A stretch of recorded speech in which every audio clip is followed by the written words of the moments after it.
나는 기차에서 내리며 동행에게 작별 인사를 했다. 우리는 18시간 동안 함께 있었지. 기분 좋은 대화, 여행 속에서 피어나는 우애. 나는 기차를 떠나는 것이, 놔두고 가는 것이 슬펐어.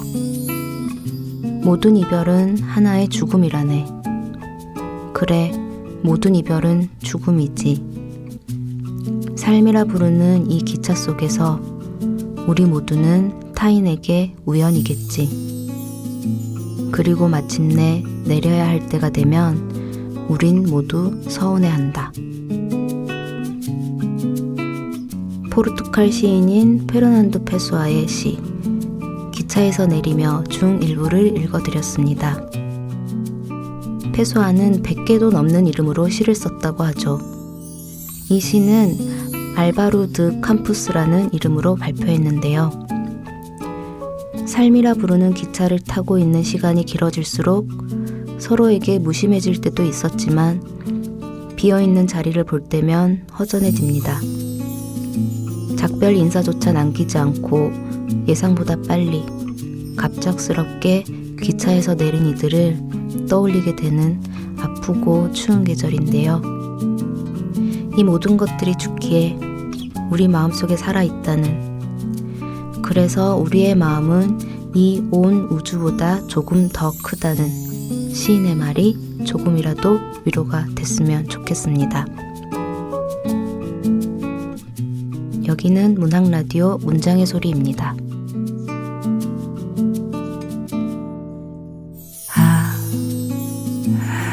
아름답다.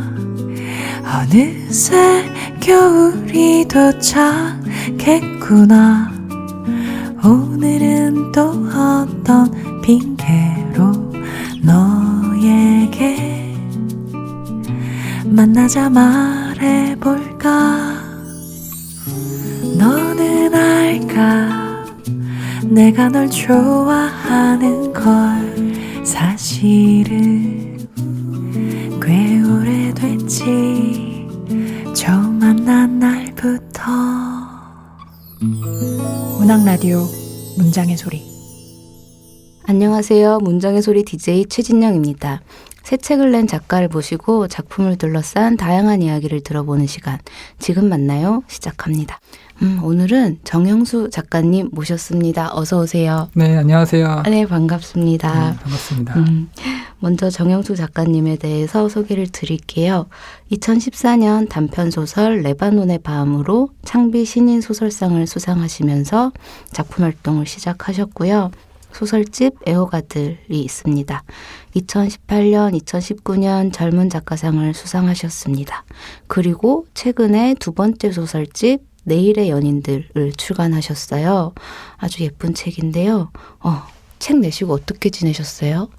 책 내고 생각보다 바쁘게 지내고 있어요. 그래요? 책을 내면은 끝일 줄 알았는데 근데 시기가 좀 뭐랄까, 코로나가 좀 잠잠해졌던 시기랑 좀 겹쳐서 그런지 이런저런 데서 북토크 섭외도 좀 오고, 그리고 그동안 못했던 그 온라인 행사들도 좀 잡혀서 생각보다는 여기저기 많이 불려다니고 있어서 좀 얼떨떨하게 지내고 있어요. 직장 생활 하시면서 괜찮으세요? 네. 그 행사 같은 거 하고 뭐 이런. 네, 그래서 요즘에는 거의 책 내고 이제 한 달 가까이 됐는데요. 거의 글 쓰는 시간이 없었던 것 같아요. 그래서 좀 다음 달부터는 좀 나의 시간을 갖고 싶다, 이런 생각을 하고 있어요. 그냥 1월부터 시작하시죠. 저도 약간 그렇게 생각했었어요, 잠깐. 네. 근데 1월 내가 나한테 너무 너그러운 것 같다, 그런 생각해서 다음 달도 사실은 이런저런 일들이 있긴 한데 뭐 개인적인 약속도 연말이니까 잡히고 그래도 뭔가 시작을 한번 해보자, 다음 달부터는 그런 생각을 하고 있습니다. 제가 잠깐 악마의 속삭임을 했는데 넘어오지 네. 않으셨어요.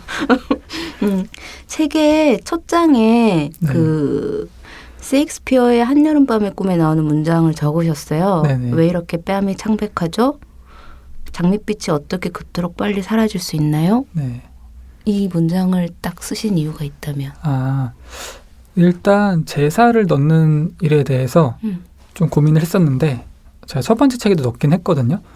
근데 제사를 넣는 게 어떤 독자한테 방향을 한정해 줄 수 있다는 그런 우려가 됐거든요. 그래서 좀 고민을 하긴 했는데 그래도 저는 완전 열려있는, 독자 해석이 열려있는 것보다 어느 정도는 닫혀있는 게 좀 좋다는 생각이 들어요. 그러니까 왜 그러냐면 완전 허허벌판에 사람을 갖다 놓고 어디든 가라고 하면 오히려 그게 자유라기보다는 더 막막하게 느껴질 수 있잖아요.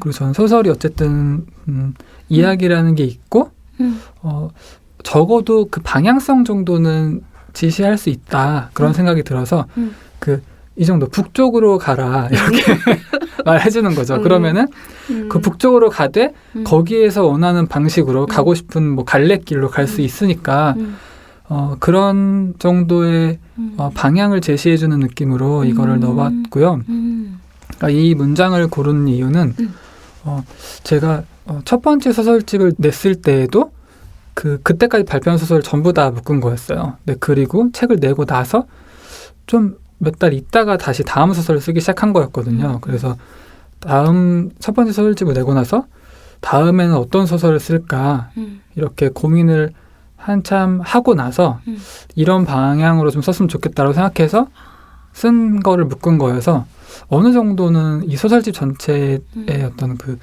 정서랄까 어떤 톤이 좀 비슷하다고 느끼거든요. 그래서 약간의 그런 뭐 일종의 기획이랄까 그런 것들이 있었기 때문에 하나의 방향으로 묶는 것도 좋다고 생각을 했는데 그 방향이 여기에서 이제 처음 제시해준 문장 정도가 아닐까 그런 생각이 들어서 그러니까 이 문장이 사실은 뭐 이 책에 나올 내용을 미리 알려준다는 느낌보다 이런 정서의 이야기들이 앞으로 펼쳐질 것이다. 약간 이런 힌트 정도가 줄 수 있지 않을까 싶어서 골라봤어요. 장밋빛 같은 사랑과 다 사라져버린 이별. 어떤 아득함과 아련함과 뭐 그런. 맞아요. 되게 잘 어울린다는 생각이 들었고 뭔가 이렇게 소설집을 내시기 전에 계획이 있으셨구나라는 되게 존경스러운 마음이 들어요. 편집자 일도 같이 하고 계시잖아요. 네네. 그렇기 때문에 훨씬 더 그렇게 좀 더 기획을 하실 수 있었던 걸까? 이런 생각도 들고. 그건 잘 모르겠는데 저는 일단 한 권의 책을 쓴다고 생각했어요. 한 권의 책이 어떤 그림이 됐으면 좋겠다. 그런 생각을 좀 했던 것 같아요. 그러게요. 그런 걸 좀 가지고 소설을 써야 되는데 그러면 여태까지 이제 발표하신 소설들 중에 소설집에 넣지 않고 버리신 소설은 없으세요? 그런 거는 하나도 없어요. 정말 그냥 다 그러니까 넣었어요. 계획이 있으니까 그게 가능한 거예요. 저는 절반 이상을 다 버렸거든요. 정말요? 소설집 내면서 계획이 없으니까. 저는 너무 아까워가지고 제가 미련이 남아가지고. 계획이 없으면 이렇게 됩니다. 네, 정말 말씀하신 그 계획이 톤이 비슷하다는 게 느껴지는 소설집입니다. 그리고 이번 내일의 연인들 책 작가의 말에 작가님께서 이렇게 쓰셨어요. 영원히 남을 글을 쓰고 싶다고 생각한 적도 있었는데 요즘은 지금을 사는 사람들과 무언가를 나누고 싶다는 마음으로 쓴다. 이러한 마음의 변화와 더불어서 또 첫 책과 다른 변화가 있다면 또 어떤 게 있을까요? 일단 첫 책은 뭘 쓸지 전혀 모르는 상태에서 시작을 하게 되잖아요. 일단 등단작은 내가 소설가가 될지 모른다는 생각으로 일단 쓰게 되니까 한 권의 책을 기획할 만한 단계가 아닌 거죠. 그래서 초반에는 내가 쓸 수 있는 이야기들이나 자연스럽게 써지는 이야기들을 썼던 것 같아요. 근데 그것들을 이제 쓰다가 보면은 뭐 한 인간에서 처음에 나올 수 있는 이야기들이 어느 정도 뭐랄까 그 담겨져 있던 것들이 흘러나오는 거일 거잖아요. 그래서 처음에는 약간 어쩌다 보니까 써지게 되는 소설들이 많이 있었던 것 같아요.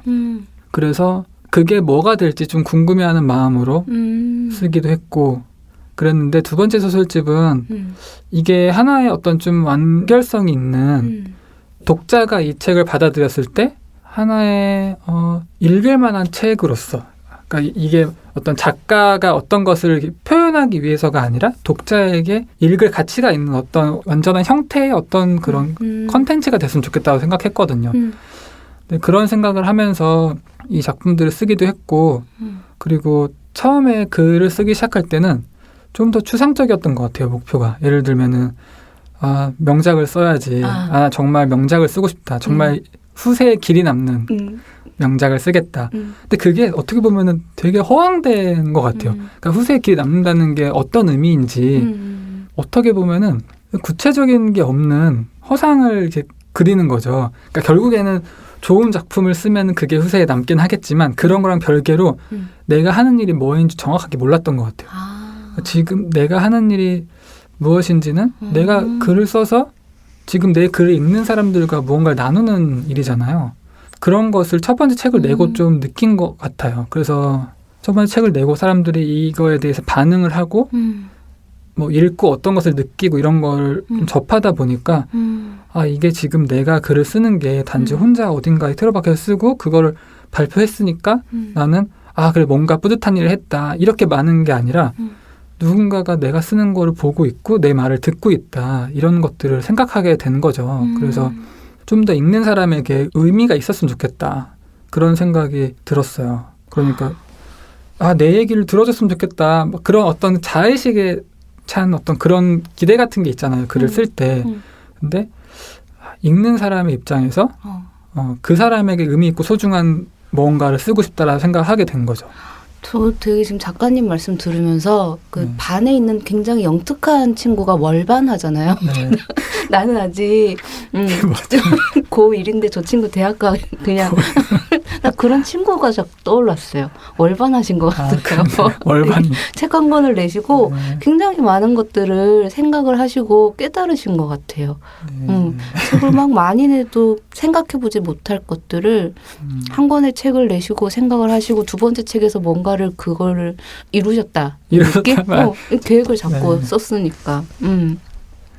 그런 어떤 자기가 하는 일에 대한 거리감을 지키는 것도 느껴지고 그게 편집자를 하시는 게 그런 거리감을 지키는 것에도 좀 도움이 될 것 같다는 생각도 들고 그런 것도 있긴 있을 것 같긴 해요. 제가 다른 분의 책들을 만드는 일 같이 좀 생각해 볼 수 있을 것 같기도 하고 그러네요. 그런 느낌이 들었습니다. 좋게 말해주셔서 감사합니다. 저는 제가 느낀 대로. 듣고 있기가 힘드네요. 사실. 네, 그럼 그냥 바로 다음 질문을 할게요. 소설집에 실려있는 8편의 단편에는 다양한 연인들의 모습이 나오는데요. 이 책의 편집자 분께서는 이 소설들을 연인 생활 소설에 가까운 작품들이라고 소개를 하셨어요. 그 여러 가지 인간관계 중에 특히 연인에 주목하시는 이유가 있다면? 뭐 이러니 저러니 해도 제가 그냥 연애 이야기를 좀 좋아하는 게 아닌가 그런 생각이 들어요. 저도 좋아합니다. 왜 그런 얘기 자꾸 쓰는지에 대해서 어떤 조금은 분석적으로 이야기들을 많이 하긴 했었는데 그냥 그런 감정들에 대해서 보고 써보고 이런 것들을 좋아하는 것 같아요. 제가 맞아. 그리고 일단 연인이어야지 헤어질 수가 있잖아요. 맞죠. 이별도 있고 만남도 있고 뭐 그림도 있고 맞아. 그런 게 있죠. 그런 걸 딱 보여줄 수 있으니까 그리고 가족 간의 싸움을 그릴 때랑 연인 간의 다툼을 그릴 땐 또 다른 정서가 있기 때문에 저도 연인이 등장하는 소설을 읽을 때 굉장히 즐겁고 그래서 이번에 정영수 작가님의 내일의 연인들을 읽을 때도 각 작품마다 그 연인들에게 되게 감정이입하면서 읽었어요. 소설집 맨 처음에 실려있는 우리들이라는 소설은 2019년 젊은 작가상을 수상하기도 한 작품인데요. 옛 연인 영경을 잊지 못하는 나의 앞에 나타난 정은과 현수 커플. 그런데 이제 나는 이 정은과 현수 커플을 되게 멋있다고 생각을 하고 이제 그들의 부탁을 들어주고 하는 그런 이야기인데 이거를 줄거리를 다 얘기하면 스포가 될 것 같아가지고 다 말씀 못 드리겠는데 아무튼 그 셋의 관계가 굉장히 흥미로웠어요. 어떻게 쓰시게 된 작품인가요? 우리들은? 일단 이 관계가 어떻게 보면 일반적이진 않잖아요. 어떤 그 커플 사이에 끼어든 삼자? 정말 말 그대로 삼자인 거잖아요. 맞아. 네. 그런 관계가 좀 오묘하다는 생각을 했어요. 이런 경우 있잖아. 이게 어떤 그 상대를 연애 대상으로서 좋아하는 게 아니라 어떤 그 사람을 둘러싼 뭐 환경과 그 사람이 살고 있는 삶 자체, 그 사람이 가지고 있는 분위기 자체를 좋아하게 되는 거죠. 그거를 뭐 동경이라고 표현할 수도 있을 텐데 그 두 사람이 만나고 뭐 대화하는 방식 이런 것들에 대해서 빠져들 수 있다고 저는 생각했거든요. 근데 그런 경우에는 사실 그렇게 오래 갈 수가 없잖아요. 어쨌든 연인이라는 건 두 사람의 일인데 왜 갑자기 삼자 껴들어서 네가 뭔데 이렇게 더 깊이 뭐 관여하려고 그래 이런 생각이 들 테니까. 근데 실제로 이게 단순히 연인 관계만이 아니어도 커플이나 어떤 친한 친구들이 있는데 저 친구들 너무 좋아 보인다. 나도 친해지고 싶다. 이런 생각이 들 때가 있잖아요. 맞아. 근데 그들 사이에는 삼자가 끼어들 수 없는 어떤 이렇게 필드 같은 것들이 펼쳐져 있고 그런 경험들에 대해서 좀 생각을 하게 돼서 그때 느끼는 어떤 그 아득함 같은 거가 나도 여기 가까이 있긴 한데 거리가 종잡을 수가 없는 거죠. 가까이 있다고 생각이 들었는데 멀고 또 멀다고 생각했는데 같이 있을 때면은 또 그들 사이에 있는 것 같고 근데 그런 느낌에 대해서 처음에 생각을 했어요. 그래서 그 관계에 대해서 먼저 생각을 하고 글 쓰기 시작했던 것 같아요. 우리들이란 제목은 먼저 붙이셨어요? 나중에 붙이셨어요? 먼저 붙였던 제목이었어요. 제목을 너무 잘 지으세요. 그래요? 네. 그래서 제목을 소설이랑 딱 맞게 너무 잘 짓는다는 생각이 들어가지고 그러면 이제 표제작인 내일의 연인들에 네네. 대해서도 얘기를 해보려고 하는데요. 네. 소설의 주인공 나는 이혼한 선의 누나의 빌라로 들어가서 잠깐 살게 되고 근데 그 선의 누나는 이혼을 했으니까 헤어진 부부의 집인 거잖아요. 그런 설정 자체도 굉장히 흥미롭다는 생각을 했는데 이것도 그런 어떤 공간적 배경이 먼저였는지 아니면 그런 인물이 먼저였는지 저는 사실 읽으면서 이 집 나도 들어가서 살고 싶다 생각을 했거든요. 네. 뭔가 되게 공간에 대한 애정으로 가득한 곳 같았어요. 네. 그래서 이 소설은 어떻게 쓰시게 된 거예요? 내일의 연인들? 이 소설은 처음 시작은 일단 공간이 먼저라고 할 수도 있을 것 같아요. 일단 뭐 이런저런 어떤 이야기를 쓸까 헤매던 와중에 이런 생각이 든 거예요. 집이 안 나가서 그 집에 대신 머물러주는 사람의 이야기를 쓰면 어떨까 하는 생각이 든 거죠. 그런데 집이 안 나가지만 갑자기 나가야 될 사연이라는 게 사실 그렇게 많진 않잖아요. 뭐 그래서 자연스럽게 그 이혼에 대한 얘기가 떠오르게 됐고 그러니까 두 커플을 일부러 대비하려고 시작한 이야기는 아니었던 거예요. 처음에는 완전히 그런 거랑 상관없는 그러니까 집을 대신 맡아주는 이야기였던 거죠. 근데 그러면서 바로 그 집이 떠올랐어요. 그 집이 사실 뭐 이런 정보가 소설 감상에 도움이 될지 모르겠지만 뭐 제가 약간 살았던 집을 거의 모티브로 했거든요. 오르막길을 한없이 올라가서 있는 빌라? 실제로 그냥 완전 실제 그 집이에요. 그냥 실제로 남현동 집이에요. 그러니까 동도 똑같고 그 언덕과 그 절 사찰도 있고 완전히 거길 모델로 했어요. 제가 사실 뭐 소설을 쓰면서 실제 있는 지역을 이용하는 걸 좋아하거든요. 제가 소설들을 읽거나 영화를 봤을 때 그곳이 실제로 있으면 좋겠다는 생각을 해요. 실제로 있는 경우도 되게 많고 해외 소설들을 많이 읽으면 그 나라에 가는 거죠. 무대가 된 나라에 갔을 때 이 집이 그 집이잖아 할 수 있는 게 전 너무 그게 좋은 거예요. 그리고 그게 실제로 작품 읽는데도 도움이 되는 게 실제로 있는 곳이라고 생각하면은 더 이게 실제같이 느껴질 수 있는 거죠. 그쵸. 완전히 실제에 가까워질 수 있는 그런 방법일 수도 있고 그래서 저는 실제 지명이 등장하는 걸 좋아하고 그러니까 이게 제가 뭐 그냥 어떤 동네였다 이렇게 말하면 그게 더 리얼하다고 느끼는 사람도 있을 수도 있을 것 같아요. 근데 저는 약간 다르게 생각을 하는 거죠. 그래서 실제 지명을 얘기하고 거기에 실제로 있는 언덕 그런 걸 배경으로 목련도 실제로 정말 있거든요. 네. 그런 것들을 좀 이용해서 해봤어요. 네. 그 빌라는 금방 나갔나요? 사시던 그 빌라는? 저 살던 곳이요? 네. 집을 내놨을 때. 근데 사실은 그 집은 저희가 살던 집은 아니고 그 제가 살던 집 바로 옆집을 제가 약간 모티브로 했어요. 그러시구나. 네, 빌라. 저는 좀 오래 걸리긴 했어요. 그 집도. 그 집도 오래 걸려. 잘 안 나가요, 빌라가. 또 이제 실제 그 모델이 된 집이 있다고 하니까 그 네네. 궁금해져서 여쭤봤습니다. 2018년 젊은 작가상을 수상한 소설인 더 인간적인 말에 대해서도 얘기를 해볼 건데요. 네. 안락사를 선택한 이모의 결정으로 유산을 상속받게 된 조카 부부에 대한 이야기입니다. 근데 이 부부는 논쟁을 좋아해요. 네. 토론이라고 할까요? 논쟁이라고 할까요?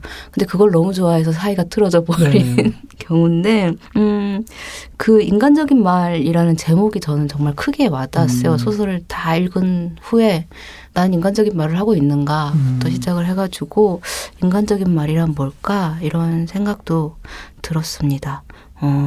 어떻게 생각하세요? 이런 인간적인 말. 저는 인간적이라는 표현이 사실 되게 이상한 표현 같아요. 그러니까 인간적이라는 말은 일단 좋게 해석되잖아요. 아, 저 사람 참 인간적이야. 그런데 인간인데? 네, 인간이 뭐 이렇게 좋다고? 인간이 왜 좋나요?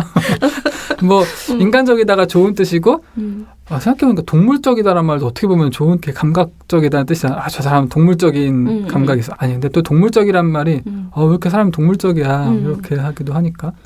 금수. 네. 또 그래 이제 어감이 더 중요하니까 금수까지 가면 너무 이제 과해지죠. 동물은 그래도 귀여울 수 있으니까. 그런데 인간적이라는 표현이 저는 되게 오묘하다고 일단 생각을 했고 인간적인 말이 여기에서도 어떤 게 인간적인 말일까 이런 의문을 가질 수도 있겠지만 근데 인간적인 말이라는 게 정말 좋은 것인가 이런 생각도 할 수 있을 것 같아요. 그러니까 이런 선택을 한 사람에게 어떤 말을 해줬을 때 그게 인간적이다. 근데 뭐랄까 인간적이라고 말한다면 이건 갑자기 든 생각인데 그러면 안 된다고 하는 게 인간적인 말일 수도 있을 것 같아요. 안락사를 네네. 하지 말라라고. 네. 그냥 그러면 가세요 이렇게 얘기하면은 어떻게 사람이 이렇게 인간미가 없어 이렇게 말할 수도 있을 것 같다는 생각이 지금 번뜩 들었어요. 그게 저는 다 읽고 난 다음에 감상이 그러니까 더 인간적인 말이라는 것이 이제 어떤 안락사를 주제로 토론을 할 때는 인간적인 말이 나올 수가 없고 정작 정말 안락사를 하겠다는 내 곁에 사람에게는 무슨 말을 해야 될지 알 수가 없잖아요. 네. 말하지 못함이 더 인간적이다라는 생각이 들더라고요. 그래서 또 저의 감상을 보고 여러분도 정영수 작가님의 더 인간적인 말이라는 소설을 읽으시면서 인간적인 것에 대해서 생각을 해보시면 좋을 것 같아요. 각자의 답이 있지 않을까라는 생각도 들었습니다. 소설 읽으면서 그 안락사에 네. 대해서 가족이나 지인이 이런 선택할 때 나는 어떻게 해야 되나라는 생각이 들 수밖에 없잖아요. 네, 네. 작가님은 어떠세요? 하지 마세요라고 네. 이제 말을 하실 아니요, 저는 반대예요. 하세요. 저는 지금 생각으로는 뭐 당연히 찬성할 것 같아요. 그냥 본인이 원한다는데 본인이 진짜 본인 목숨 가지고 소홀히 생각했겠어요. 어련히 깊이 생각했겠죠. 그래서 가족 지금 떠오르는 누가 그런다고 해도 그러면 가실 때까지 좀 그래도 나머지 남은 시간 좀 그래도 괜찮게 살다 가시게 도와드려야겠다 이런 생각 할 것 같거든요. 그런데 이런 생각을 하는 게 이 소설을 쓰게 만든 것 같긴 해요. 그러니까 정말 그럴까? 이런 생각이 드는 거죠. 저는 정말 지금 거의 확신이 들거든요. 나는 그럴 것이다. 그런데 그건 모르는 거죠. 그러니까 그런 일 겪어본 적이 없으니까. 소설을 쓰고 난 다음에 생각의 변화가 있으시진 않았고. 그러진 않았어요. 변한다면은 어떻게 보면 이 소설이 성립이 안 될 수도 있는 것 같아요. 끝까지 이걸 믿어야 되잖아요. 저는 정말 확신을 해요. 정말 말리지 않을 거라는 어떤 그런 생각? 그런데 그런 거 있잖아요. 저를 조금만 거리 두고 보면 그럴 수 있을까? 나는 할 것 같은데? 그런 생각이 있는 거죠. 그래서 저는 어렸을 때부터 인간미 없다는 얘기를 좀 많이 들었었는데 특히 가족한테. 그러니까 저는 친구들한테는 되게 인간미가 있다는 얘기를 듣는 편인데 가족들한테는 정말 인간미가 없어서 정이 뚝뚝 떨어진다 이런 말을 많이 듣거든요. 이런 것과 연관이 있지 않을까 이런 생각도 들고. 가족을 대할 때와 친구든 어쨌든 그 말씀하신 제3자를 대할 때랑은 다를 수밖에 없는 것 같아요. 저는 제가 막 다르게 한다고 생각하진 않는데 가족이 기대하는 것과 친구들이 기대하는 게 달라서 그런 게 아닌가. 그렇죠. 네. 가족들이 너무 가족이란 이유로 많은 걸 기대하는 게 아닌가. 어차피 타인인데 가족이라고 해도 내가 엄마가 아니고 맞아. 제가 형이 아닌데 맞아. 그런 생각이 있어요. 맞아요. 그런 생각 들 때 있어요. 맞아. 가족이라는 이유로 너무 많은 것을 바란다. 그런 생각이 들 때가 있고 그런 소설도 많이 또 쓰게 되고 저는 또 그렇더라고요. 그리고 작가님 소설 속 연인들이 그렇게 좀 논쟁을 좋아하잖아요. 네. 실제로 그러세요? 혹시?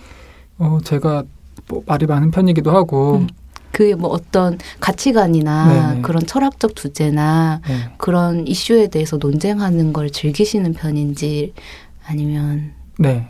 그러시고 굉장히 즐기는 편이에요. 사실. 개인적으로 아니 이거를 제가 막 그거 할 때 즐거운 건 아니에요.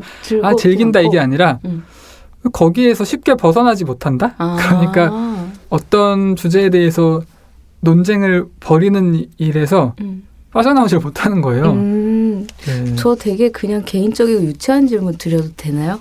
네. 작가님 MBTI 뭐예요? MBTI요?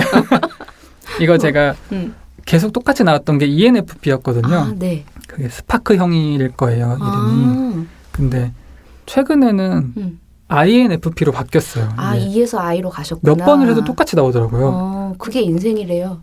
그래요? E에서 I로 가는 게. 근데 저도 제가 이 질문지에 응답을 하면서 되게 바뀌었다는 걸 느껴요. 그러니까 뭐 스트레스를 받을 때 친구들과 만나서 푸는 편이다. 예전에는 매우 그렇다였거든요. 근데 지금은 뭐 전혀 아니다까지는 아니어도 아닌 편이다. 이 정도의 체크를 하게 되고 찍으면서도 이 정도면 진짜 아이다 싶은 정도로 바뀌었더라고요. 그렇게 변한다고 하더라고요. 네. 나이가 들수록. 그렇다고 또 이렇게 또 이런 얘기 하니까 재밌고 좋은데 왜 소설이 갑자기 궁금하셨어요, 그게? 논쟁을 좋아하신다고 하니까 그러니까 좋아하시는 건 아니지만 거기서 내가 왜 못 벗어나지라는 생각을 하신다고 하셔가지고. 작가님 뭐세요? 저요? 네. 전 인프제. 인프제요? INFJ. 네, 입니다. 두 개가 똑같네요. 세 개가 똑같네요. INF. J. 그렇죠. 맞아. 그렇네요. 이런 얘기 다 하고 싶지만. 네네. 시간 관계상. 네, 소설 얘기를 또 해야 되니까. 네. 서로의 나라에서라는 소설이 또 실려 있어요. 그 소설에는 팔레스타인에서 이제 활동을 하는 그걸 어떤 활동이라고 할까요? 팔레스타인의 해방. 정치 활동이라고 해야 될까요? 그렇죠. 정치 활동을 하고 있는 조아현이란 인물이 나오는데 네. 이 소설은 어떻게 쓰시게 된 거예요? 이거는 또 이렇게 말씀드리면 저의 상상력의 어떤 한계를 너무 드러내는 것 같은데 제가 그 팔레스타인 여행을 한 적이 있거든요. 그때 봤던 어떤 광경이 모티브가 됐어요. 네, 팔레스타인 지구가 저는 이스라엘 여행을 2번 갔는데 그때 예루살렘에서 팔레스타인 지구가 있는 베들레헴이 제일 가까운데 거기까지 굉장히 가까워요. 그래서 차로 한 20분 정도? 근데 거길 장벽으로 봉쇄를 해놓은 거죠. 그래서 그때만 해도 그래서 지금도 아마 그럴 것 같은데 이스라엘 사람은 거기를 못 넘어가고 팔레스타인 사람도 거기서 못 넘어오고 그런 장벽이 있는데 국경이 여행자들은 넘어가는 거죠. 그래서 저는 베들레헴 지구로 갔는데 그쪽에 가면 종교가 완전히 다른 거죠. 팔레스타인이니까 이슬람 종교가 거기에서 주를 이루고 있고 예루살렘은 유대교가 주를 이루고 있는데 네, 완전히 다른 나라인 거예요. 그런데 신기한 거는 거기 제가 만난 일본 사람들이 많이 있었어요. 근데 일본 사람들이 되게 강하게 정치 활동을 하고 있는 거예요. 팔레스타인의 어떤 그 해방이라고 해야 될까요? 독립? 그 이스라엘의 그 무단 점거, 그 지역에 무단 점거를 했다는 거죠. 그래서 이제 팔레스타인과 이스라엘 전쟁을 하고 있잖아요. 근데 거기서 팔레스타인 편을 들어서 팔레스타인을 독립시켜라. 이런 정치 활동 굉장히 열심히 하고 있는 거예요. 그런데 제가 그 아프리카 여행을 하면서 이제 이스라엘까지 갔던 건데 그 아프리카에서도 그런 사람들이 많이 만났어요. 일본인들인데 아프리카에서 영토 문제가 되게 많잖아요. 거기에서 이렇게 참여를 하고 있는 거예요. 그리고 제가 직접 간 건 아닌데 친구가 티벳 여행을 갔다 왔는데 그 티벳 해방 운동 어떤 그런 슬로건 같은 게 붙어있는 스티커 같은 걸 많이 사왔더라고요. 디자인도 이쁘고 약간 굿즈처럼 만들어서 사왔는데 그게 그 나라 사람들이 하는 게 아니라 외국인들이 하는 거예요. 이 사람들은 어떤 마음일까 이런 생각들을 하게 됐어요. 네.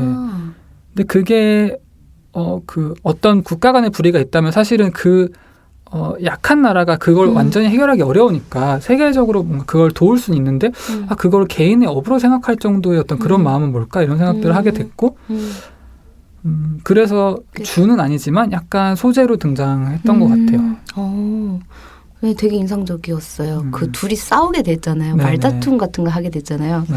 거기까지 가는 그 과정이 되게 흥미롭고 재밌었습니다. 지금 말씀하신 그 장벽 하나로 나라가 나뉘는 그것도 소설 속에서 느껴졌고 그랬습니다.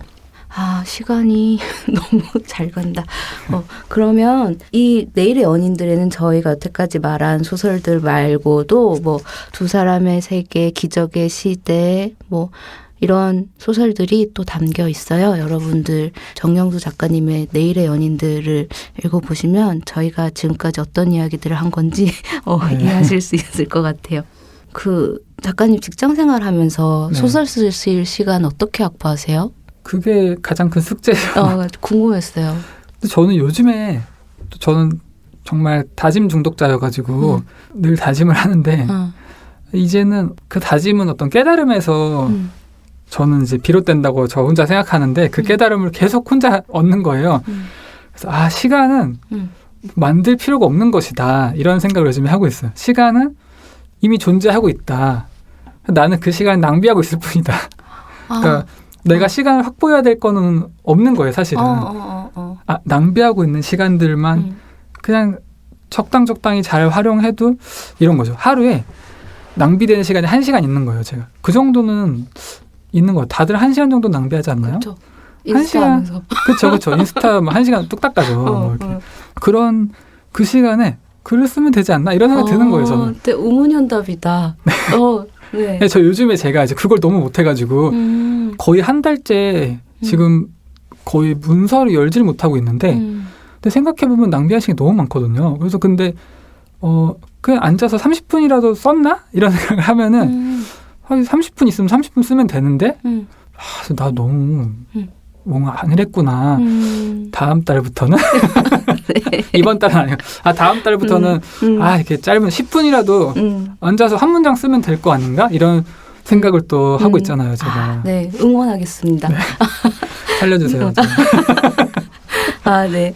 그러면 저는 응원하는 마음으로 네. 다음 코너 정영수 작가님의 이제 육성 낭독 시간을 네. 가져볼까 하는데요. 어떤 부분 읽어주실 거예요? 제가 사실 낭독을 해달라고 말씀하셔가지고 제가 안 하면 안 된다고 말씀드렸었는데 짧게 왜 그러냐면 제가 낭독을 그렇게 잘하는 편이 아니어가지고 뭐 오히려 독서에 방해가 되지 않을까 어떤 저의 목소리가 괜히 떠올라서 이 좀 문장이 정갈할 수 있는데 글만 보면 그럴 수 있잖아요. 근데 방해가 되지 않을까 싶어가지고 그런 생각을 했는데 한번 그래도 용기를 내서 언제까지 피할 수만은 없으니까 한번 해보겠습니다. 감사합니다. 네.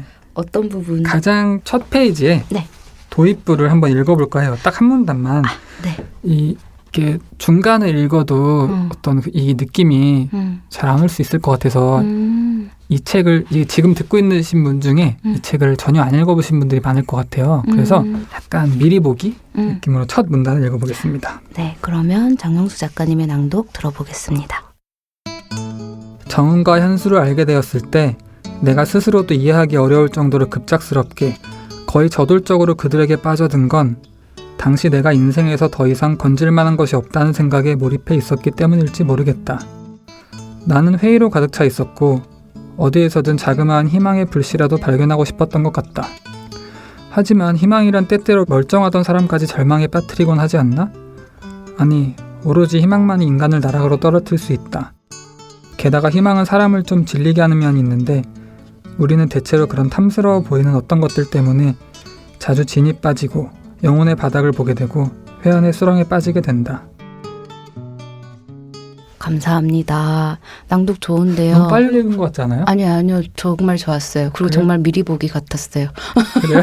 네, 속도도 좋았고 저 여기 밑줄 쳐놓은 거 보이시나요? 너무 좋아서 네, 여러분들 정영수 작가님의 내일의 연인들 많이 사랑해 주세요.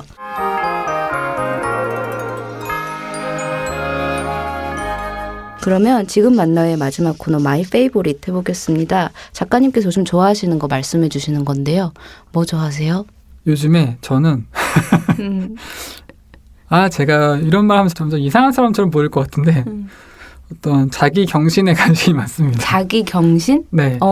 어떤 그간의 나를 어떤 뛰어넘는 일. 네. 아주 사소한 부분. 그러니까 예를 들면 대단한 게 아니라 조금 더 글씨를 잘 쓰고 싶다. 조금 더 말을 분명하게 하고 싶다. 그리고 조금 더 뭐 건강해지고 싶다. 사실 건강이 아니라 조금 더 체력적으로 강해지고 싶다. 그러니까 제가 달리기를 주로 하는데 달리기를 정말 못해요. 못하고 의지력이 없어가지고 막 달리다가 포기하고 이래요. 그래서 조금만 더 체력적으로 강해져서 잘 달리고 조금만 더 정신적으로 강해져서 정말 원하는 만큼 끝까지 달리고 싶다. 이런 것들. 그러니까 결과적으로는 조금 나은 사람이 되고 싶다. 이게 정말 저의 너무 큰 관심사예요, 지금. 좋네요. 좋은 것 같아요. 네, 끝없는 향상심. 네. 향상심. 그런 게 있습니다. 네. 자기 경신, 네, 자기 지금. 갱신, 뭐 이런 거죠. 이게 약간 어떤 한 10년 전에 불었던 어떤 자기개발 광풍 어떤 그런 거에 내적 여파일지 모르겠는데 그렇게 느껴져서 사실 말하기가 좀 쑥스러워요. 아니요. 근데 저는 그런 삶이 좋아요. 더 나아지기 위해 노력하는 삶이 좋지 않나요? 근데 뭔가 소설가로서 좀 시크할 필요가 있는데 너무 이렇게 그런 거 있잖아요. 건강해지고 막 강해지려고 하는 것가 좀 건강한 거 좋죠. 네. 강한 것도 좋고 우린 좋은 것을 너무 경시하고 있어요. 작가님의 자기 경신 응원하겠습니다. 오늘 나와주셔서 감사해요. 또 못하신 말씀 있다면 짧게. 네. 이렇게 불러주셔서 너무 감사하고요. 네. 그리고 청취자분들 이렇게 시간 내주셔서 남이 하는 말을 이렇게 듣는 거 굉장히 어려운 일이라고 요즘에 생각하고 있거든요. 그래서 이렇게 시간 내주셔서 들어주신 거 너무 감사하다고 말씀드리고 싶네요. 네, 저도 작가님께 감사하다는 말씀 드리고 싶습니다. 안녕히 가세요. 네, 감사합니다. 정영수 작가님 보내드리고 저는 잠시 후에 뵙겠습니다. 오후에 따뜻한 햇살 자꾸 당신을 데리고 오네 버릴 수 없었던 그날 그 기억들 아직 저 빛들 속에 숨어있나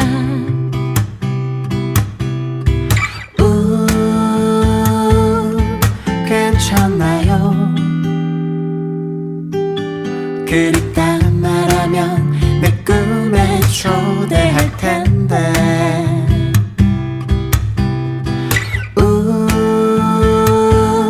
괜찮나요 그립다 말해요 오늘 그대를 초대할게 문장의 소리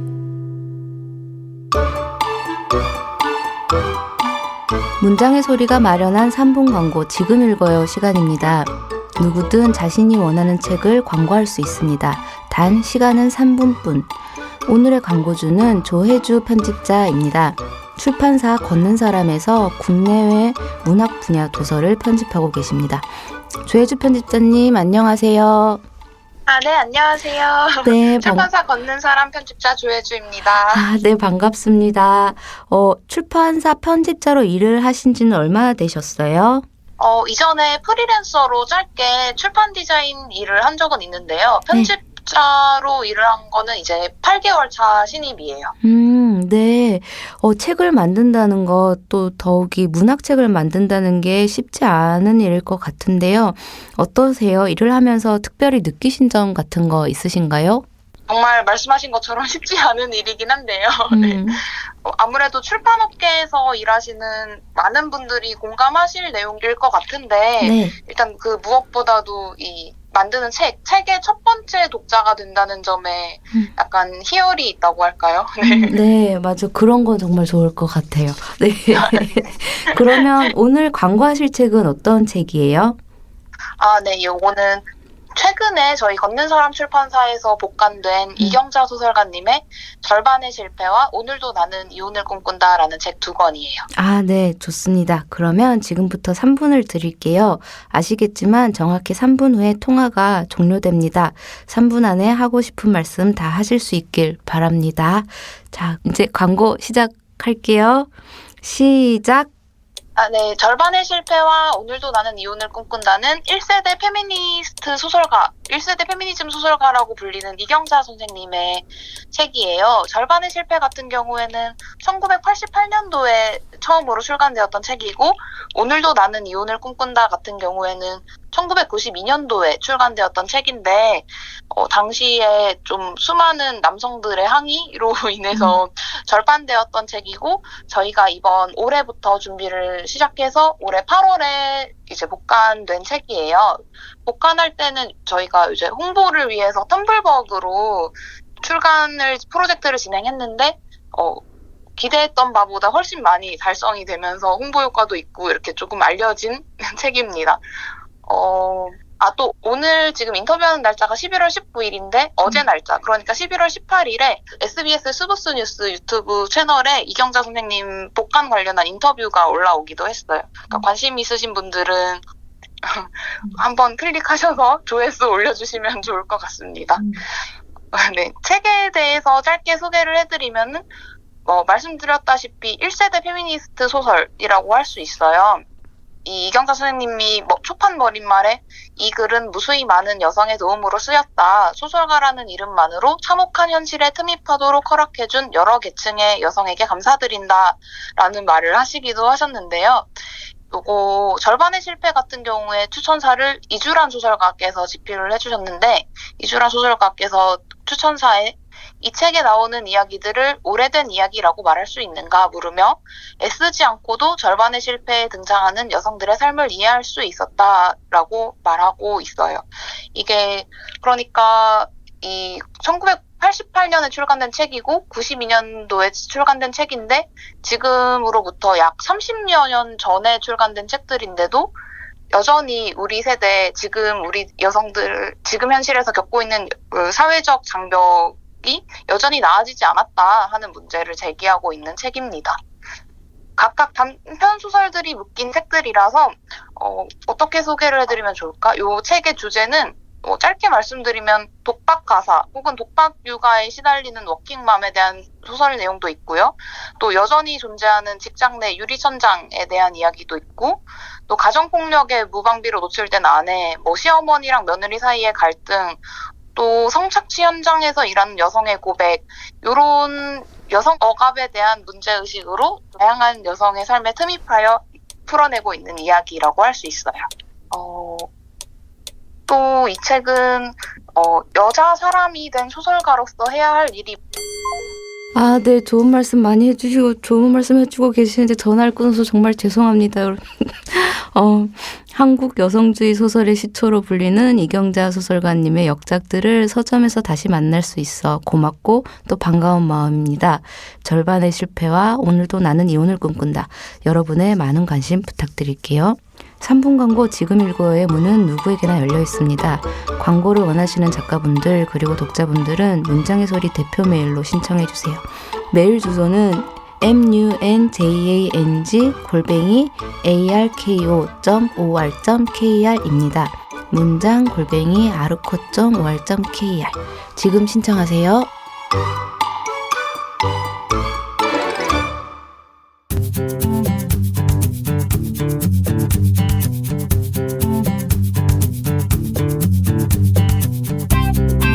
문장의 소리 2부 작가들의 수상한 취미생활. 본업인 글쓰기 외에 전문가 못지않은 방대한 지식을 자랑하는 작가들의 수상한 취미에 대해서 이야기 나눠보는 시간입니다. 오늘 만나볼 수상한 취미는 바로 도라에몽인데요. 김은주 시인님 자리에 모셨습니다. 어서 오세요. 안녕하세요. 도라에몽의 친구 김은주입니다. 네, 반갑습니다. 김은주 시인님 소개를 간단히 드릴게요. 2009년 동아일보 신춘문예에 술빵 냄새의 시간이 당선되면서 작품 활동을 시작하셨고요. 내신 시집으로는 히치히치가 있습니다. 제1회 애지문학 작품상을 수상하신 바 있습니다. 요즘은 어떻게 지내고 계세요?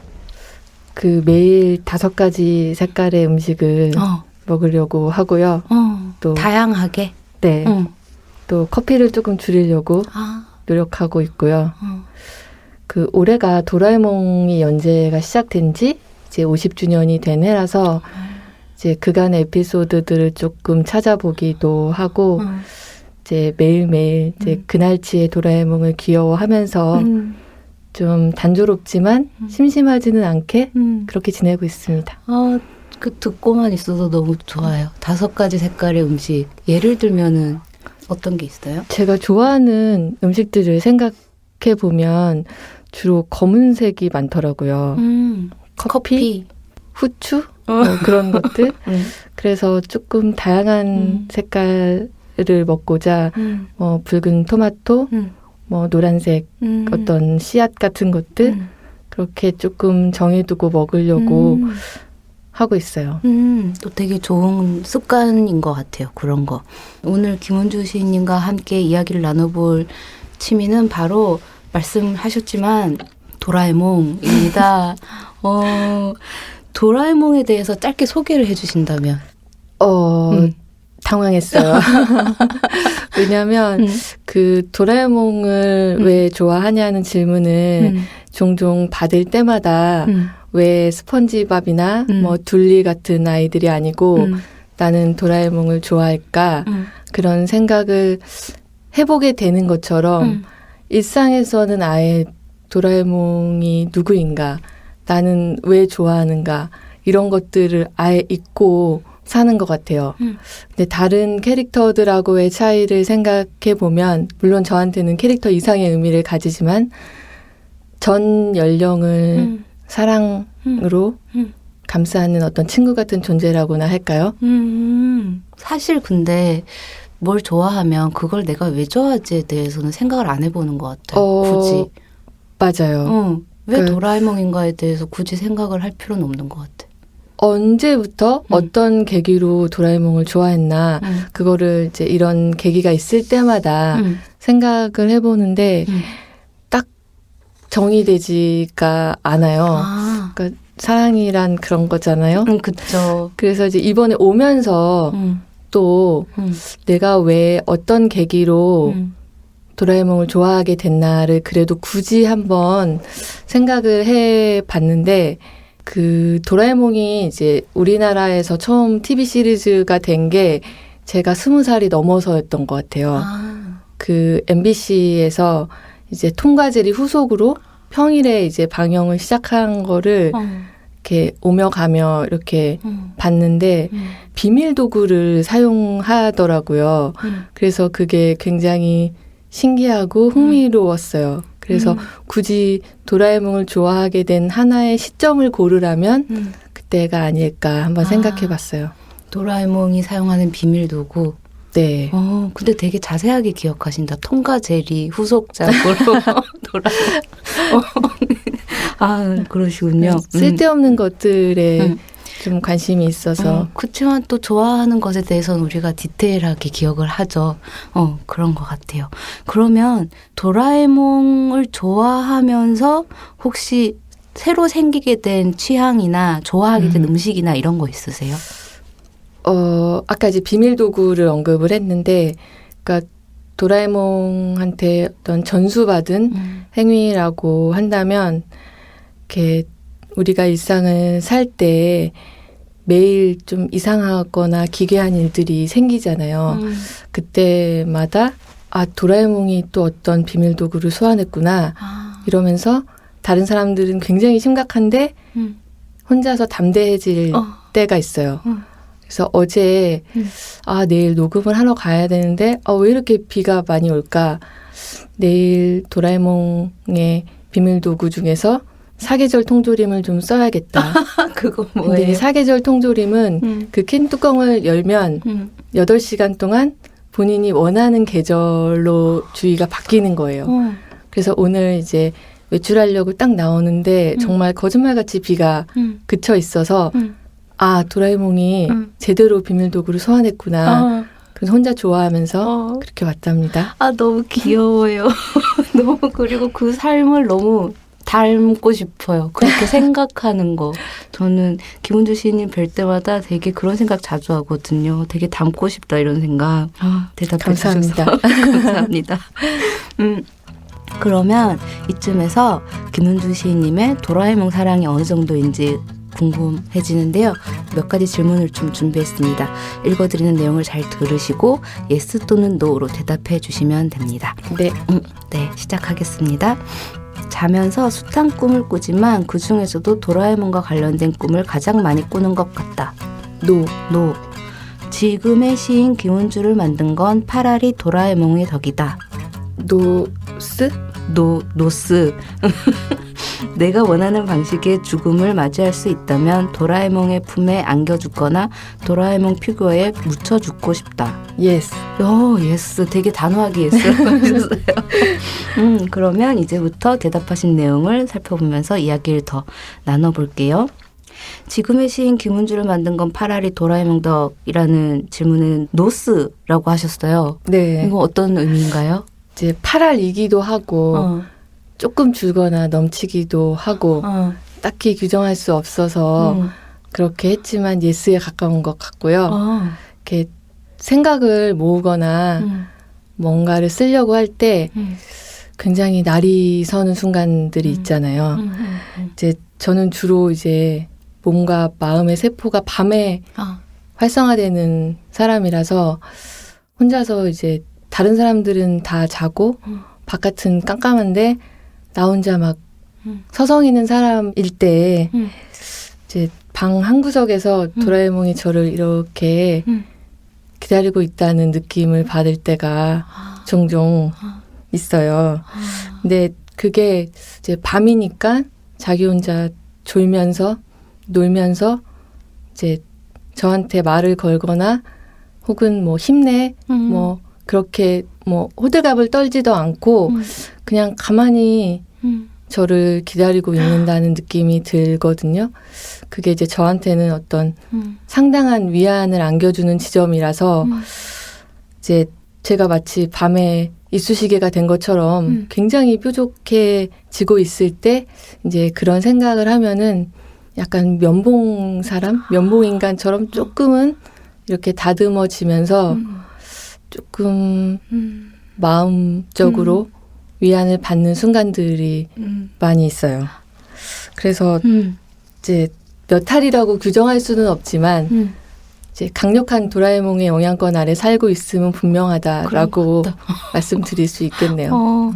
정말 사랑하는 친구. 방 한켠에서 네. 나를 기다려주는 친구 도라에몽. 이런 느낌이 듭니다.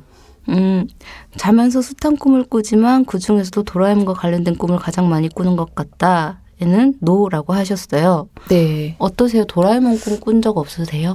네, 거의 없는 것 같아요.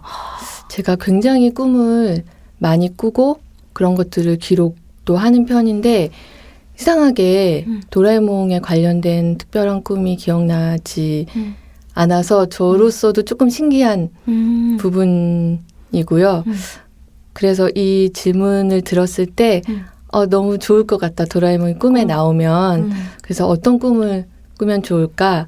그렇게 생각을 한번 해봤는데 이 도라에몽의 원작자의 인터뷰를 제가 읽은 적이 있는데 그분은 어렸을 때부터 나는 게 너무 꿈이었대요. 그래서 본인이 그리는 만화의 주인공은 무조건 날게 해주는 거예요. 그래서 하나의 캐릭터도 날지 않는 주인공이 없더라고요. 그래서 저도 이제 인간이 가지고 있지 않은 능력 중에서 누군가가 잠깐이라도 하나의 능력을 준다면 나는 능력을 갖고 싶은데요. 그래서 그 도라에몽의 그 대나무 헬리콥터를 정수리에 붙이고 이렇게 제가 자주 가는 공원이나 골목 같은 곳을 이렇게 낮게 날아보는 꿈을 그러면서 옆을 싹 돌아봤는데 도라에몽이 같이 날고 있는 꿈을 한번 꿔보고 싶어요. 동화 속 나라에 있는 것 같아요. 그냥 시인님 얘기를 듣는 것만으로도 마음이 굉장히 따뜻하고 아름다워집니다. 계속 얘기 듣고 싶어요. 그런 이야기. 제가 도라에몽 전도 제대로 하고 있나요? 네네네. 정말 도라에몽을 저도 사랑하게 되었어요. 혹시 시인님이 가지고 계신 도라에몽 장난감이 대략 피규어든 뭐든 네. 대략 어느 정도인지.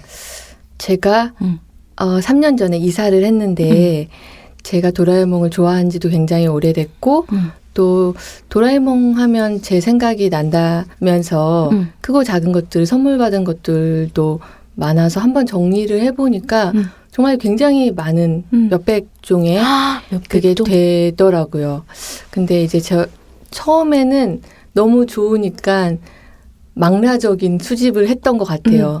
도라에몽 뭐 양말, 뭐 베개 커버, 슬리퍼. 근데 너무 사랑하는 친구다 보니까 도라에몽 얼굴을 신거나 덮거나 하는 것이 굉장히 마음이 아프더라고요. 그래서 어떤 캐릭터로서의 도라에몽을 좋아한다기보다 그 존재로서의 도라에몽이 저한테 주는 의미가 크기 때문에 내 주변의 친구들에게 하나씩 나누어지면서 도라에몽을 사랑하게 만들어야지 하면서 지금은 많이 정리를 했고요. 그래도 많은 도라에몽과 같이 살고 있습니다. 도라에몽의 공간이 따로 있나요? 전 공간 중에 이제 제 공간이 좀 있을 뿐이에요. 집은 도라에몽의 공간인데 거기에 이제 시인님의 공간이 있을 뿐. 그렇게 생각하면서 이렇게 뭐 냉장고 앞에서 살거나 화장실 거울에 매달려서 살거나 그렇게 모든 공간에 함께 하고 있습니다. 좀 도라에몽에 대한 사랑 계속 듣고 있습니다. 그래도 이제 또 문학 얘기를 안 할 수는 없으니까요. 우리가 문학 얘기를 잠깐 또 해보도록 할게요. 시인님의 자볼레와 나라는 시의 일부를 제가 짧게 읽어드리겠습니다. 동그랗게 생겼는데 네모난 상자에 담겨서 세모 모양으로 잘라먹는 피자를 처음 봤을 때처럼 웃기고 괴상해. 오물오물 오물을 씹는 기분이야. 내키는 대로 피자 조각을 오려 먹는 어른이 되었지만, 그리고 이제 중간을 생략하고, 초록이 초록이고 파랑이 파랑인 곳에서 아무도 태어나지 않고 누구도 늙지 않았으면 좋겠다. 시인님의 이야기를 지금까지 쭉 들은 다음에 이 시를 또 읽으니까 너무 잘 어울리세요. 시인님께서 생각하시는 성장이란 건 어떤 걸까 여쭤보고 싶었어요. 네. 이렇게 보살펴지는 존재로서 이렇게 태어났다가 맞아. 누군가를 혹은 어떤 것을 이렇게 보살펴 주면서 이렇게 어른이 되는 거라고들 하잖아요. 근데 이제 저한테 어떤 것을 보살핀다는 의미가 굉장한 어떤 책임감과 두려움으로 다가오는 사람이라서 저는 사실 상추 한 장도 키울 수가 없는 사람이라는 생각을 하거든요. 그러니까 어떻게 보면은 나는 이제 어른의 몸이 되었지만 누군가한테 보살펴지는 존재로서 계속 존재하고 있다는 생각을 이따금씩 네, 하는데요. 이제 프랭크라는 영화 아세요? 이제 룸을 만든 감독의 전작인데 그 마이클 패스벤더가 이제 음악을 하는 밴드의 멤버로 나오는데 어떤 공간에서든 사람의 머리보다 훨씬 큰 탈을 쓰고 다녀요. 노래를 하거나 심지어 샤워를 할 때에도 그 탈을 벗지 않아요. 그냥 일반적인 남자 얼굴의 탈인데 굉장히 불편해 보이거든요. 그게 이제 일종의 불안증 때문인데 저한테도 어떤 그런 일종의 탈 같은 것이 존재한다는 생각을 해요. 그게 매 순간 존재하지는 않지만 어린 시절의 어떤 순간 또 어른으로 살려고 하면서 맞닥뜨렸던 어떤 기억 그런 막들이 이렇게 겹쳐지면서 가끔 굉장히 무거운 탈처럼 그 마이클 패스벤더의 탈처럼 느껴지는 순간들이 있거든요. 그럴 때 아마 읽어주신 시 같은 것들을 쓰게 되는 것 같아요. 얘기를 들으니까 정말 더 좋네요. 그냥 저는 이 시 읽었을 때 동그랗게 생겼는데 네모난 상자에 담겨서 세모 모양으로 잘라먹는 피자. 너무 탁월하다. 그랬거든요. 맞아, 피자가 그렇잖아. 이렇게 생각했는데 훨씬 더 심오한 뜻이 있는 것 같아서 말씀을 들으니까 더 좋습니다. 그리고 또 시인님의 술빵 냄새 시간이란 시에 대해서도 얘기를 해보고 싶은데 이 시는 컹컹 우는 한낮의 햇빛 달래며 실업수당 받으러 가는 길이란 식구로 시작을 해요. 그래서 한낮의 햇빛을 이렇게 표현할 수 있구나라는 생각을 했었습니다. 그 시의 마지막 단락을 읽어드릴게요. 한낮의 햇빛을 모조리 토해내는 비릿하고 능란한 술빵 냄새의 시간. 끄억끄억 배고플 때 나는 입냄새를 닮은 술빵의 내부. 부풀어 오른 공기주머니 속에서 한 잠 실컷 자고 일어나 배부르지 않을 만큼만 둥실 떠오르고 싶어. 이 시에 대해서 또 말씀해 주신다면. 제가 직장 생활을 오래 하다가 직장 생활을 그만두고 이제 실업수당을 받으러 이제 을지로를 걷고 있는데 이제 햇빛이 사람들과 그리고 저를 관통하는 듯한 느낌이 들더라고요. 이제 한낮인데 굉장히 슬프고 쓸쓸했어요. 근데 이제 그것들을 그러니까 그 등단작뿐만이 아니라 제가 어떤 시를 쓸 때 슬프고 쓸쓸한 것들을 그대로 쓰기보다는 그러지 않은 척 하려는 그런 시도들을 하게 되는 것 같아요. 의식하고 있진 않지만 그래서 스스로를 회피형 인간이라고 생각하거든요. 그래서 그때 기분이 지금도 사실 굉장히 생각나거든요. 굉장히 막막하고 답답하고 무서웠는데 무서운 거를 무섭다고 들키고 싶지 않아서 조금 씩씩하게 써보려고 했던 것 같아요. 그게 제가 느끼기로는 해피가 아니고 뭐랄까 승화한다 그래야 되나? 그러니까 슬픈 거를 슬프게만 받아들이지 않고 이것을 시인님께서 앞서 얘기하신 것처럼 어떤 도라에몽의 사계절 통조림 같이 뭔가를 끌어와서 이거를 이겨낸다는 표현은 그렇지만 담담히 받아들인다? 뭐 이런 느낌이어서 저는 더 그런 느낌 많이 들었어요. 너무 근사한 해석인데요. 다음에 또 누가 여쭤보면 지금 말씀하신 거를 좀 써도 될까요? 네, 좋죠. 그리고 왜 이 시에 보면 이 한통속들아 뭐 이렇게 그런 식구 나오잖아요. 네. 전 시인님 시에서 뭔가 그렇게 딱 호명하는 순간들이 되게 좀 통쾌해요. 뭔가 그래요? 네, 이렇게 딱 할 때 되게 제가 막 힘을 받는 느낌 같은 것도 들고 그렇습니다. 팬심을 막 얘기하고 있어요. 감사합니다.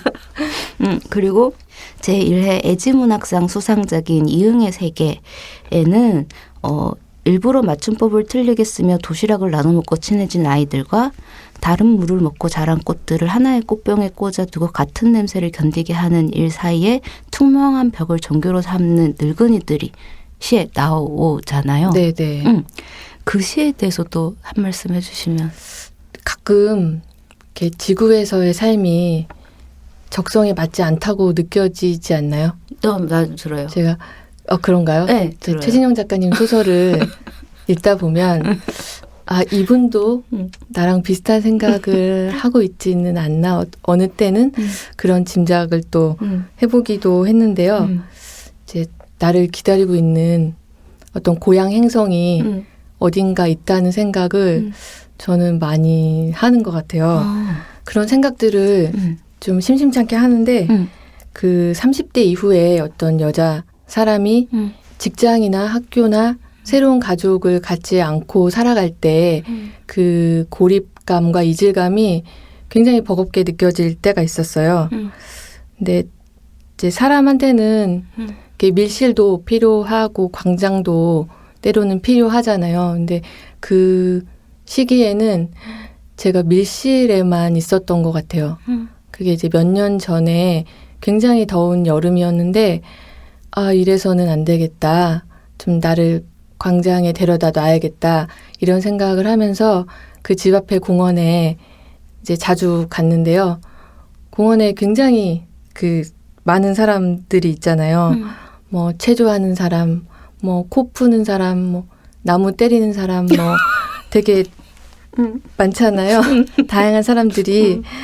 그래서 다들 이제 저를 포함해서 이렇게 다양한 삶의 문제를 가지고 있지만 자신의 어떤 그런 뾰족한 것들을 좀 구겨가면서 스스로 위축돼가면서 그렇게 어떤 최소한의 동그라미를 유지하려고 사는 건 아닐까?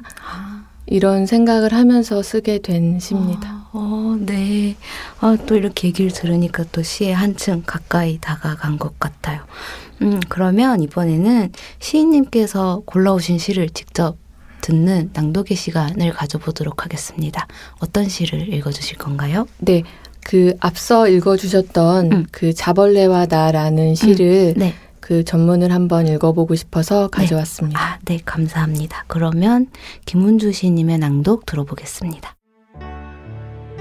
자벌레와 나. 어떤 마음은 태엽과 같아서 굴리면 굴릴수록 반대로 달린다. 몸속에 동그라미가 생겼어. 매일 조금씩 뚱뚱해지거나 가끔 홀쭉해진대. 사라지지는 않는데 조용하고 이상하고 꿈틀거려. 동그랗게 생겼는데 네모난 상자에 담겨서 세모 모양으로 잘라먹는 피자를 처음 봤을 때처럼 웃기고 괴상해. 오물오물 오물을 씹는 기분이야. 내키는 대로 피자 조각을 오려 먹는 어른이 되었지만 잘린 올리브와 치즈 부스러기, 말라 비틀어진 피망 따위가 상자 속에서 하나의 이름으로 불리는 게 어색해. 움직이는 동그라미의 주인이 된 것만큼이나. 너의 걷는 방식이 마음에 든다. 센티미터가 킬로미터로 모일 때까지. 먼지 한 톨이 거대한 행성으로 떠다닐 때까지. 이 세계의 둘레를 재느라 유연하게 뒤뚱대는. 적을 만나면 숨을 참고 기어코 식물의 세계로 변하는 변신술을 내게도 가르쳐 줄래? 초록이 초록이고 파랑이 파랑인 곳에서 아무도 태어나지 않고 누구도 늙지 않았으면 좋겠다. 우리에겐 이미 동그라미가 너무 많다. 감사합니다. 이 시를 골라주신 이유가 있다면? 이제 저를 둘러싼 이 세계가 굉장히 궁금할 때가 많은데요. 그러면서도 또 한편으로는 징그럽게 무관심하기도 하거든요. 이제 내 몸은 내가 매일 데리고 살지만 사실 어떤 일이 일어나는지 모르고 어떤 사건이라고 할 수도 없는 작은 상황 하나 때문에 또 마음이 뚝 떨어지는 경험도 하잖아요. 어쩌면은 이 세계가 그리고 내가 평화를 유지하는 데 필요한 거는 아무런 일도 일어나지 않는 것이다 라는 생각을 했고 이제 그 끝에 쓰게 된 시입니다. 네. 코너가 마지막을 향해 가고 있는데 이렇게 무력감을 안겨드려서 아니에요. 죄송합니다. 저는 시인님 목소리도 너무 좋고 그 톤도 너무 좋고 그 속도도 좋아가지고 계속 듣게 돼요, 사실.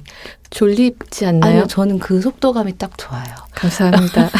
그리고 우리가 도라에몽으로 만난 자리니까 네. 마지막으로 끝내기 전에 도라에몽에게 건네고 싶은 말이 있다면 도라에몽에게 보내는 음성 편지 뭐 이런 거 짧게. 안녕? 아까 보살핀다는 얘기를 한 적이 있는데 도라에몽이 저를 어떤 부분 많이 일으켜주고 보살피고 있다는 생각을 많이 하고 이 자리에 오면서도 매일 그냥 같이 나랑 살고 있는데 어떤 얘기들로 의미를 부여해야 되지? 라고 떠오르는 어떤 말들이 없을 만큼 굉장히 저의 삶의 많은 부분을 차지하고 있는데요. 내가 나를 잘 보살필 수 있도록 함께 옆에 있어줘서 고마워. 고마워. 고마워, 도라에몽. 우리를 이렇게 만날 수 있게 해줘서 고마워, 도라에몽. 아, 그 얘기 제가 할 걸. 오늘 김은주 시인님과 함께 도라에몽에 대한 사랑을 듬뿍 담은 방송을 해보았습니다. 앞으로의 계획 있으시면 짧게 얘기해 주세요. 제가 첫 시집을 낸 지 이제 5년이 됐는데요. 이제 매일 시를 쓰진 않아도 매일 시를 생각하고 있어요.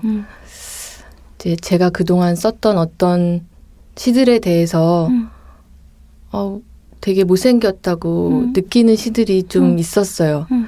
이제 그런 것들에 대해서 그만 절망하고 또 연연하고 이제 앞으로 써야 될 시들에 대해서 조금 자신을 가지고 저희 두 번째 시집을 이제 기대해 보려고 해요. 네, 저도 기대하고 있겠습니다. 저는 김은주 시인님의 시에서 느껴지는 그 되게 부드러운 것 같은 단단함이 늘 좋았어요.